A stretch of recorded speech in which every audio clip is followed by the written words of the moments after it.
Bonjour, bienvenue à chacun.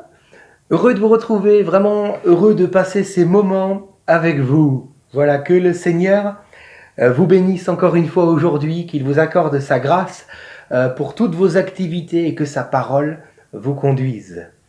Voilà, j'aimerais qu'on puisse continuer aujourd'hui notre lecture dans l'évangile de Marc pour continuer de voir ce que le Seigneur veut nous dire au travers de son enseignement sur l'humilité. Alors je lis avec vous chapitre 9 de l'évangile de Marc à partir du verset 38 jusqu'au verset 41. Je lis ensemble. Jean lui dit, « Maître, nous avons vu un homme qui chasse des démons en ton nom et nous l'en avons empêché parce qu'il ne nous suit pas. » « Ne l'en empêchez pas, répondit Jésus, car il n'est personne qui, faisant un miracle en mon nom, puisse aussitôt après parler mal de moi. Qui n'est pas contre moi est pour moi. Et quiconque vous donnera à boire un verre d'eau en mon nom, parce que vous appartenez à Christ, je vous le dis en vérité, il ne perdra pas sa récompense. Amen. Alléluia. J'aimerais qu'on puisse un petit peu s'arrêter sur ce que le Seigneur veut enseigner aujourd'hui à Jean, mais plus particulièrement à tous les disciples qui sont là autour et qui écoutent. Jésus veut maintenant apprendre à ses disciples à regarder les autres d'une nouvelle manière, à avoir un regard neuf sur les gens. Jésus est comme en train de dire à ses disciples, mais apprenez donc à accueillir ceux qui ne vous suivent pas, mais qui me suivent moi tout de même.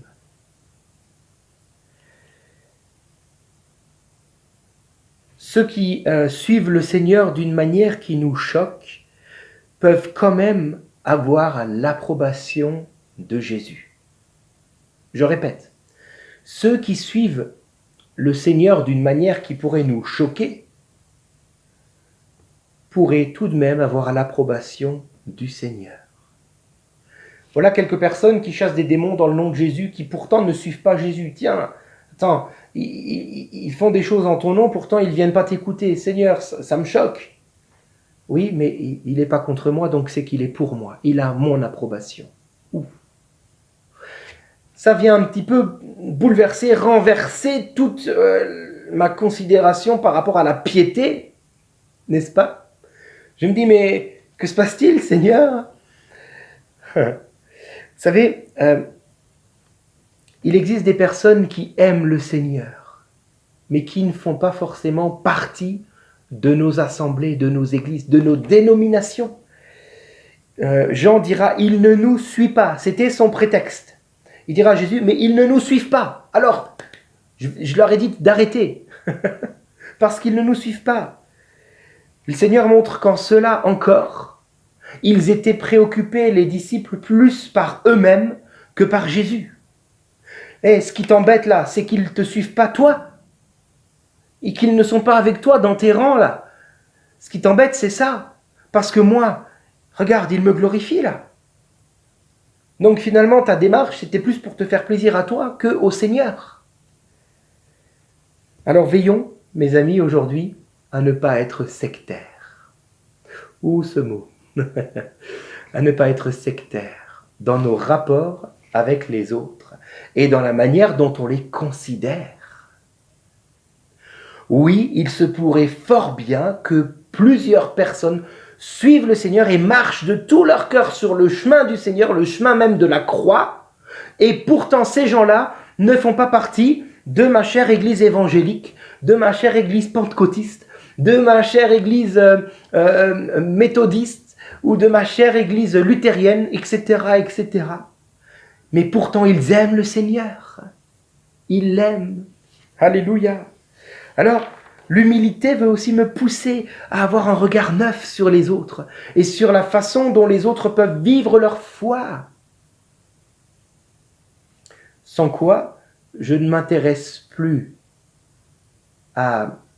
aux autres, mais je m'intéresse à ma conception de la foi. Et je reviens sur un comportement purement égoïste, car oui, l'esprit sectaire vient de l'égoïsme. Vous savez, j'ai comme beau-père un homme qui est un catholique fervent. Il prie plusieurs fois de façon ponctuelle par jour, même en latin, etc. etc. Il est vraiment fervent dans sa foi, dans sa démarche avec Dieu. Bon, vous savez, j'avais le choix en le rencontrant, soit d'essayer de lui ramener, comment dire, mon église évangélique, ou soit de lui ramener Jésus-Christ. Ce n'est pas pareil. Alors bien sûr, j'ai voulu lui amener Jésus, mais j'ai tout de suite compris que Jésus était déjà là. Pourtant, c'est un catholique. Mes amis, il est des catholiques qui vivent mieux leur foi que bon nombre d'évangéliques, que bon nombre de protestants. L'étiquette ne fait pas l'homme, l'habit ne fait pas le moine. Peu importe quelle est ma dénomination, dans le ciel, il n'y aura plus ni évangélique, ni protestant, ni catholique, ni ancien musulman, peu importe les dénominations, il n'y aura que celles et ceux qui croient en Jésus-Christ, qui ont placé en lui leur foi, qui ont remis leur vie au Seigneur. Il n'y aura que au ciel. Alléluia. Il n'y aura que. Alors, si tu as du mal avec les autres confessions, j'aimerais te dire que là-haut, tu vas te sentir bien seul parce que tu vas vouloir t'isoler de tous. Là-haut, il n'y a plus de confession, si ce n'est dans le nom du Seigneur Jésus-Christ. Alléluia. Oui, mon beau-père aime le Seigneur Jésus. Alors c'est vrai que dans sa religion, il y a des choses qui ne sont pas en accord avec ma foi et avec ce que moi je comprends de la parole de Dieu, mais l'humilité me fait dire que dans ma propre conception à moi, il y a aussi certainement encore des choses qui ne sont pas comme Dieu le voudrait. Alors je ne vais pas appuyer sur ce qui nous divise, mais je vais au contraire m'entretenir avec mon beau-père de ce qui nous unit. Et combien je peux tout de même témoigner encore en sa faveur. C'est un homme qui aime Jésus. Il a le cœur sur la main, il vient en aide aux pauvres, il est pour moi un exemple de générosité comme je n'en vois que tellement rarement dans les églises évangéliques. J'ose le dire aujourd'hui. Oui, il vit sa foi au-delà des mots et au-delà des préjugés que peut-être les évangéliques pourraient avoir sur lui, qui est catholique. Mais oublions maintenant les étiquettes. Fini l'esprit sectaire.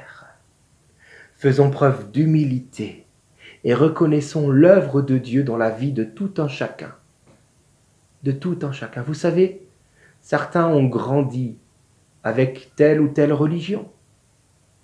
Le Seigneur, se révélant un jour à eux, ne veut pas leur enlever cela. Il veut simplement venir prendre la première place. Mais une fois qu'il l'a, le reste, qu'importe. Jésus est là. Jésus est là. Alléluia. Et Jésus bénit et Jésus conduit. C'est tellement plus important. Oui, c'est un arbre, c'est à ses fruits qu'on reconnaît un arbre, et non pas à ses étiquettes. Alléluia. Alléluia. C'est pourquoi Philippiens 2, verset 3, et je termine avec ce verset, nous dira « Ne faites rien par esprit de parti ou par vaine gloire, mais que l'humilité vous fasse regarder les autres, et je rajoute les autres dénominations religieuses, comme étant au-dessus de vous-même. » Alléluia. Seigneur, j'aimerais prier pour nous aujourd'hui, suite à ton enseignement, que tu nous permettes peut-être de reconsidérer les rapports que nous avons avec telle personne ou telle personne qui vit dans telle religion ou dans telle religion, sachant que ces personnes-là peuvent très bien croire véritablement en toi et te suivre sincèrement, Seigneur. Donne-nous de pouvoir nous rapprocher de ces gens-là en parlant de ce qui nous unit et non pas de ce qui nous divise. Merci de nous donner un regard neuf sur ces personnes, tout comme toi tu les vois, permets-nous de les voir. Unis donc, Seigneur, ton Église, qui est des quatre coins de ce monde. Unis ton Église comme un seul corps. Amen. Voilà, que le Seigneur soit béni, et je vous souhaite une très bonne journée. À demain.